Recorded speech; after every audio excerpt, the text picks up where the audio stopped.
The Corinthian helmet has to be one of the most famous helmets throughout all of history.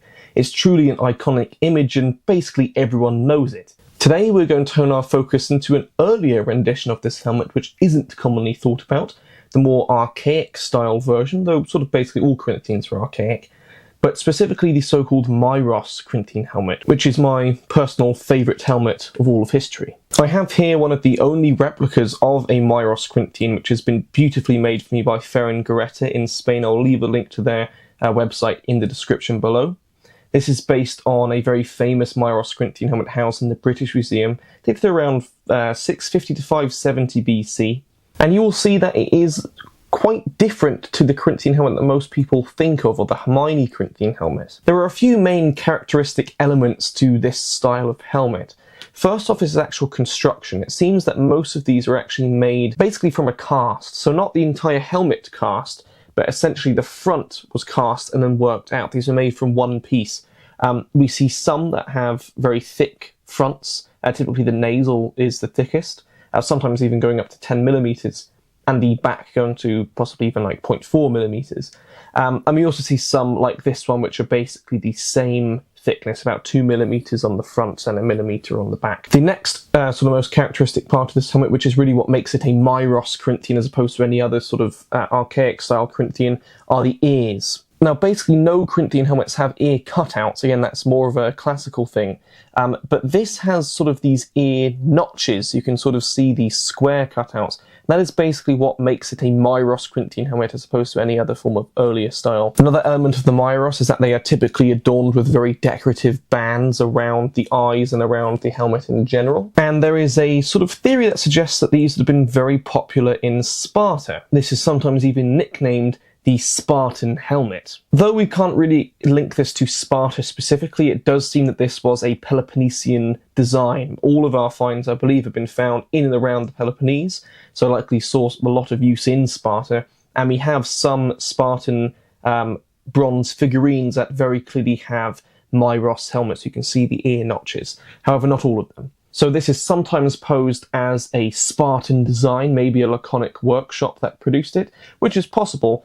But it was certainly used outside of Sparta, and Sparta almost certainly wasn't the only polis using this style of helmet. But it's cool to sort of see these regional styles, and again, possibly this style of helmet originating sort of from a centralized Laconic workshop, that have these little characteristic features. There's also been an archaeological find now housed in the Sparta Museum of a Myros helmet, so it seems that this certainly was used in Sparta and around Sparta in general, which is one of my reasons that I really wanted to go with a Myros for my Laconic impression. Let's now compare it to the perhaps more famous Hermione Corinthian helmet, which is probably what most people think of when they think of Corinthian helmets. This is a later style of helmet. Sort of around 500 BC we start to see this style emerging, and I think this is probably the iconic Corinthian that most people think of. Of course, this one is adorned with a transverse crest, this one with a longitudinal, but there are quite a few differences in the helmet model itself, that they're both technically Corinthian helmets. Most notably is probably the very defined cranial ridge, which is not present on the Myros type, the far more enclosed and elongated cheek plates, and the smaller eyes. This is essentially the most enclosed Greek helmet that we see, and it doesn't really last very long. Personally, I like the look. The slightly more elegantly curved and simplistic design of the Myros, though it's then sort of topped off with the beautiful embossings. However, I much prefer wearing it practically as well. It is far more comfortable. It still offers great protection, but your vision is a lot better in it. Your breathability is a lot better in it. It's also important to note that the Myros Corinthian is just a far better replica of a helmet. This is sort of your standard reenactment helmet. This is far too heavy. This helmet's about 5 pounds. This helmet is about 1.5, 2.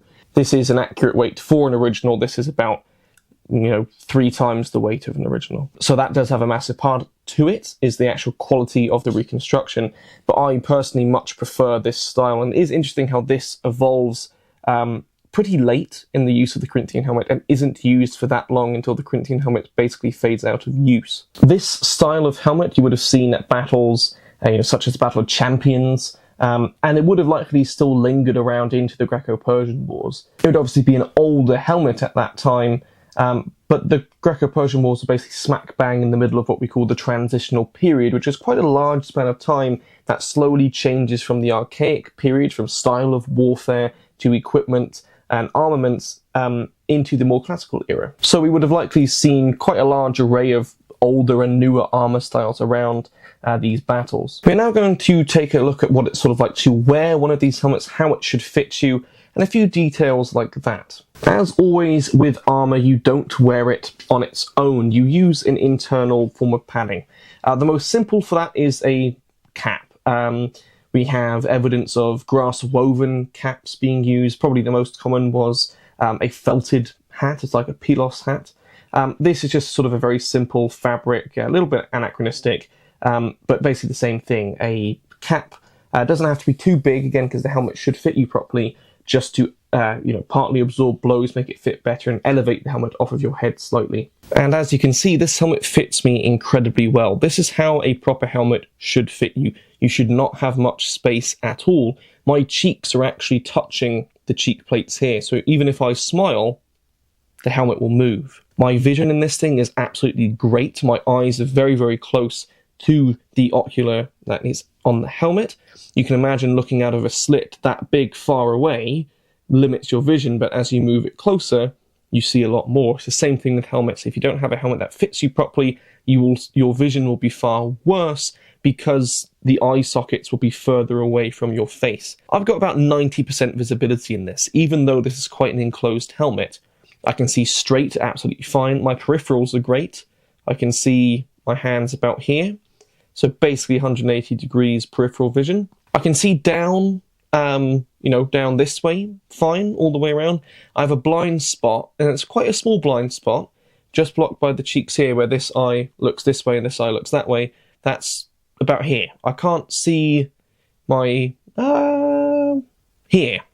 I can't see my hand here, but I can move it. I can see it if it's down. I can see it if it's slightly higher. So you actually have a very small blind spot in this. You can actually see very, very well, again, especially as it is still quite an enclosed helmet. The only part of this helmet that really should be separated from your face is the nasal. You can see there is just a bit of a gap here. A properly fitted helmet should move with you. It shouldn't be wobbling around. It should move with you quite nicely, which this really does. And again, Ferengureta, I could not recommend them enough. This helmet had been a long time coming. This was a 3-year project, by the way, originally commissioned by Adam Mazier, who after 3 years of broken promises did not produce a helmet. I then got in contact with Ferengureta, and 3 weeks later, this was at my door. Absolutely phenomenal to work with, amazing quality. Genuinely could not recommend them more. So just a side note to Ferengureta there. Definitely go and check them out. So the fit of a helmet is incredibly, incredibly important. And this helmet overall, again, it's really light. I'll say it's about 2 pounds. I think slightly under 2 pounds. But that is not that heavy. And someone in one of my shorts raised that modern military helmets are heavier than this. And I think people often underestimate the weight of modern military equipment in contrast to military equipment of the past.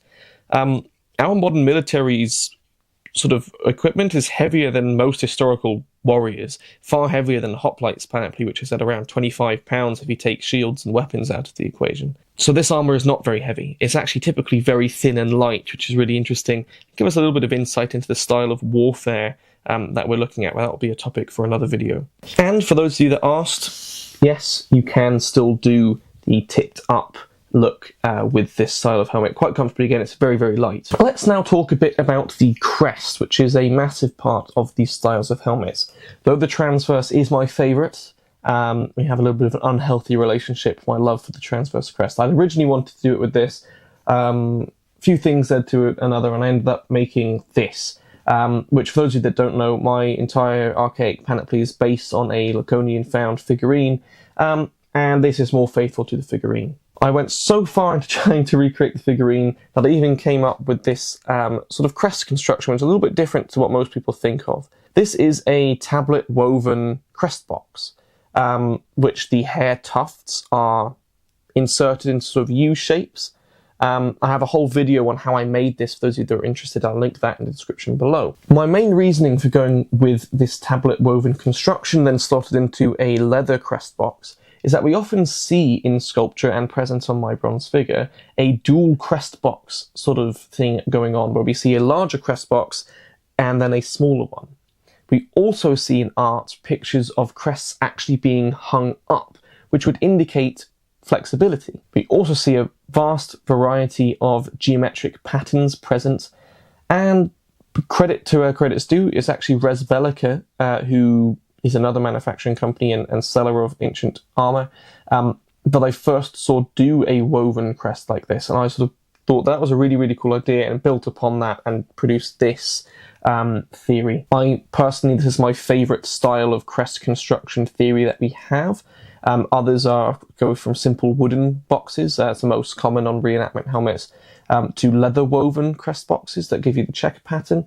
I personally absolutely love this because it explains how you can hang a crest, it explains how you would mould it to a helmet, it explains how you can get very symmetrical geometric patterns if it's directly woven into the box itself, and it's incredibly light. It just hits so many birds with one stone. I'm very, very convinced of a construction method of something very similar to this. I think it makes a lot of sense, it's very practical, and even if you just think of it from a manufacturing perspective, this would allow a crest maker, to make crests and fit them to helmets, as opposed to having to shave wooden molds and basically morph a crest specifically for a helmet. This would allow someone to make crests that could be fitted to helmets. We do also see J crests on these styles of helmets, the ones that go up into the almost candy cane-like hook, and also we have artistic depictions of transverse crests as well.